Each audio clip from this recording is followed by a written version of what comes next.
Hello, everyone. I wanted to um, record a little snippet for you today. It seems like things have been kind of a little bit heating up. If you've been paying attention, and of course, we all have. And, one of the things that I really try to do in His will is really keep inside the lines and not go too far crazy thinking about chastisements or the warning or all the things that are going on, but really to focus on the divine will, because this is the thing that really gives us peace, and it gives us direction. And as Father Celso always says, all of the answers are in the writings of the divine will, and much of what we're experiencing has been written about on the divine will. And in this snippet that I found and wanted to read today, it's actually from the 22nd of March. Maybe I was reading a little bit ahead in my calendar. If you don't do the readings by the calendar, I highly recommend it. They're extraordinarily um, enlightening to read the calendar. It seems like you get a great mix of early writings, later writings, all sorted by the date of the month and the day of all of the years. For instance, on the 22nd of March, it's every message every visitation that Louisa received on the 22nd of March, regardless of the volume. So all of the volumes from the 22nd of March are in there. And I ran across this one. And this is actually from volume 4. This is an early um, uh, visitation. And it's from volume 4.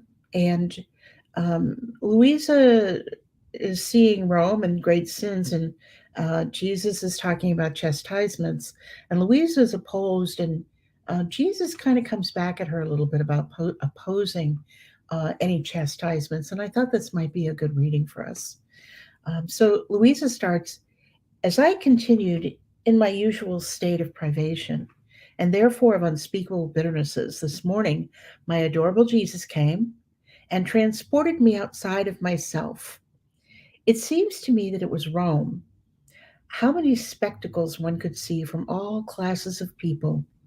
Even in the Vatican, one can see things that were repugnant. What to say then about the enemies of the church? How consumed with rage they are against her. How many slaughters they are plotting. But which frightened me the most was to see my loving Jesus almost in the act of giving them freedom. Who can say how consternated I remained? Then, seeing my consternation, Jesus told me, daughter, the chastisements are absolutely necessary. Rot and gangrene have entered all classes. Therefore, fire and sword are necessary so that not everyone may perish. So, this is the last time I tell you to conform to my will, and I promise you to spare in part. And I, my dear good, I don't have the heart to conform to you in chastising people. And he, if you do not conform, since it is of absolute necessity to do this, I will not come as usual, and I will not manifest to you when I send the chastisements. And since you would not know it, and I would not find anyone who would somehow break my just indignation, I will give free vent to my fury, and you will not even have the good of sparing the chastisement in part. In addition to this, not coming and not pouring in you those graces which I should pour is also a bitterness for me. Just like in these past days in which I have not come so much, I have the grace constrained within me. And while saying this, he showed that he wanted to unload himself, and drawing my mouth near my mouth, he poured a most sweet milk, and he disappeared. First of all, I just kind of want to comment on this very last line. We talked about, and there is, Ron and I did a video um, not too long ago about mystical language. And I think it's really important for us to understand mystical language because this has become a real issue recently about mystical language, and that it's vulgar, and that it's erotic, and it's inappropriate. And we have to understand that Jesus is speaking to Louisa in symbolic terms. She is speaking in symbolic terms. And so pouring sweet milk means giving consolation, giving peace, pouring graces into her. And we all receive these graces in the divine will. And maybe we wouldn't put them quite as poetically as Louisa does, but this is the way mystical language is conferred. This is the way it's written. So going back to what originally this particular message is talking about, Jesus came, and I want you to recall and pay attention to the fact that when Jesus, when Louisa talks about Jesus coming to her, she always talks about Jesus came out from within me. She carries Jesus in her soul. Not that just Jesus doesn't manifest himself to her visually, he does, but he comes out from within her because he is living. He's living in us. He's living in us, in our souls, um, through this spectacular grace of the divine will. And so he says, she sees these horrible things, and she sees the horrible things that they're plotting, slaughters they're plotting, that they have this rage. There are many, many enemies of the church, and there have been many enemies of the church for a very long time, as long as the church has existed. There have been enemies of the church. The evil one does not want the church. It's probably, maybe next to Mary, it's the biggest thorn in his side. Um, and many, many evil people have construed many evil things to try to destroy the church, to diminish the church. Um, but really, she said what frightened her the most was to see my loving Jesus almost in the act of giving them freedom. He said, "Daughter, the chastisements are absolutely necessary. Rod and gangrene have entered all classes. Therefore, fire and sword are necessary so that not everyone may perish. So, this is the last time I tell you to conform to my will, and I promise you to spare in part. Conform to his will, conform to his thought processes." Sometimes we think, well, what, I don't understand how you can let this go on just to allow us to be chastised for it going on. But he gave us free will. He gave us free will. As I always saying, you're going to have to pick a lane. You're going to have to choose which side of the fence you're going to live on. Are you going to live on the side of the fence of the world? Or are you going to live on the side of the fence of the divine will and of God and live with Jesus and follow his ways and surrender your will to his? Even at times when it doesn't make sense to us that this could possibly be in his will, whether it's his ordained will or his permissive will, he's allowed it. He's also allowed us to make choices. And in this time, Louisa is seeing very bad choices made in Rome. And Jesus says, I'm going to have to, I'm going to have to chastise this to get it turned around.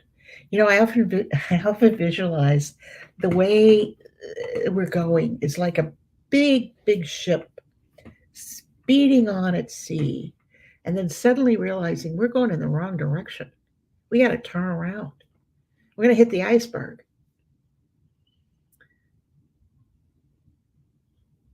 There's the old joke of, rearranging the chairs on the deck of the Titanic. It does no good.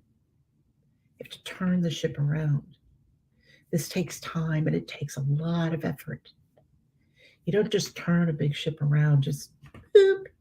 No, it takes a lot of energy and effort and focus, time. And the momentum of our evil in the world is great. It is great. And when you can think of it as sort of evil energy that's built this momentum, to turn it around takes some effort, takes some time, takes some effort, takes some um, directed energy. And Jesus says, "Well, you can't do it yourself. I God has the power to do this. So if you'll let me, and if you'll quit doing the things that are adding to going in the wrong direction, I'll make sure I help you when I do that."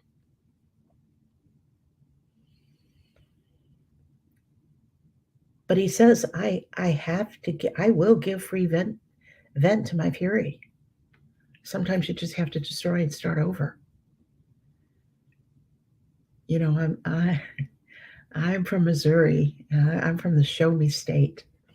And my daddy used to say, you know, to get the mule's attention, sometimes you have to hit him in the head. You have to hit him in the head with a piece of wood. Sometimes we need to be hit in the head to get the attention. But Jesus says this is necessary.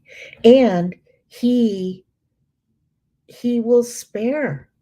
He said, conform to my will, and I promise you to spare in part. Conform to his will. We can mitigate any chastisements that are coming. The Blessed Mother has told us at Medjugorje that one of the chastisements has been eliminated through prayer, fasting,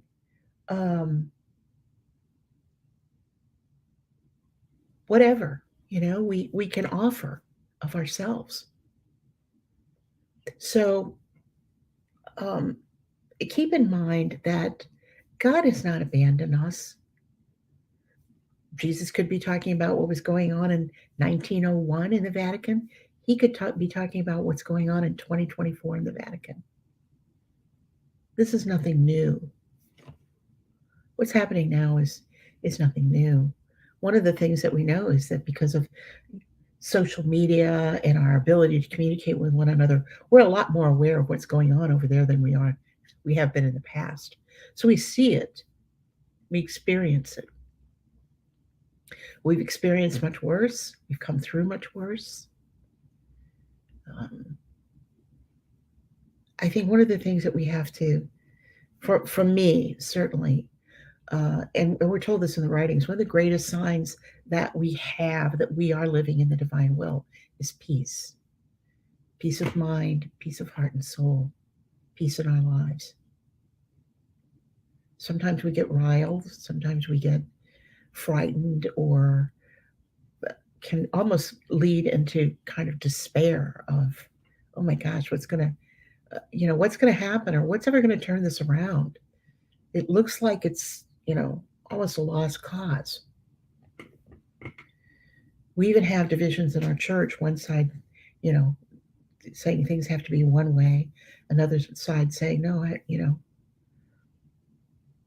not necessarily. It breaks my heart to see division in the church. And so I can tell you that what I do personally, I read the writings. I study the writings. Father Celso, as he says, all of the answers to all of our questions are in the writings. And I have found this to be very, very accurate. All of the answers are here in the writings. When Jesus says, I have to do this, when Jesus says, there's a purpose for this. Do I want to argue with Jesus about how he does it? I don't think so. I think I just want to let God do what God's going to do and step aside, live in his will. Father Ripperger always says that we think that um, we're reaching sanctity when we don't when we reached holiness when we don't sin anymore. Well, I'm here to tell you that um, uh, Father Ripperger says, no, no, no, no, no. That's when we start on the road to holiness. It's when we stop sinning, when we start accepting God's will in our life, living in His will, surrendering our will, offering ourselves, offering our nothingness.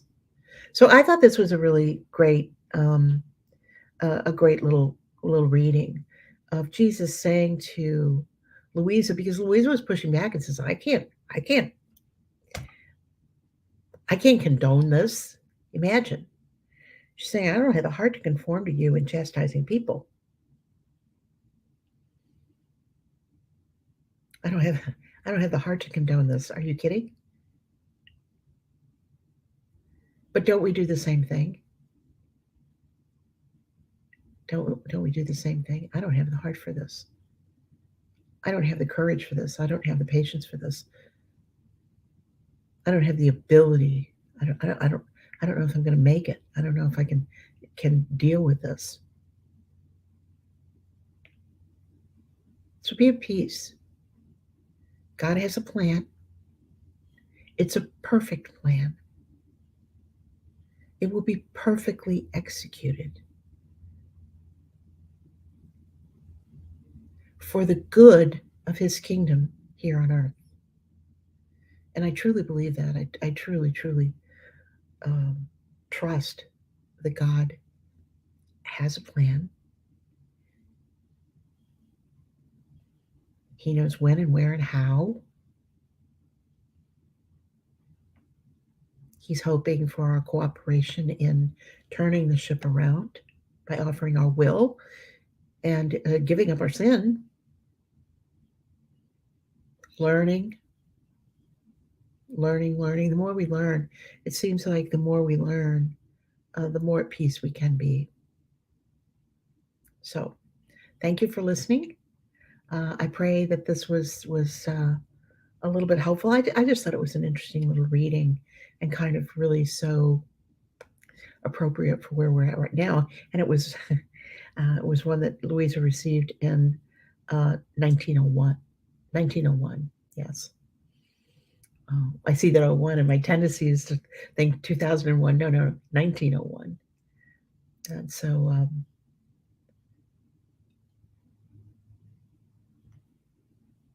Jesus has had this plan since the beginning of time.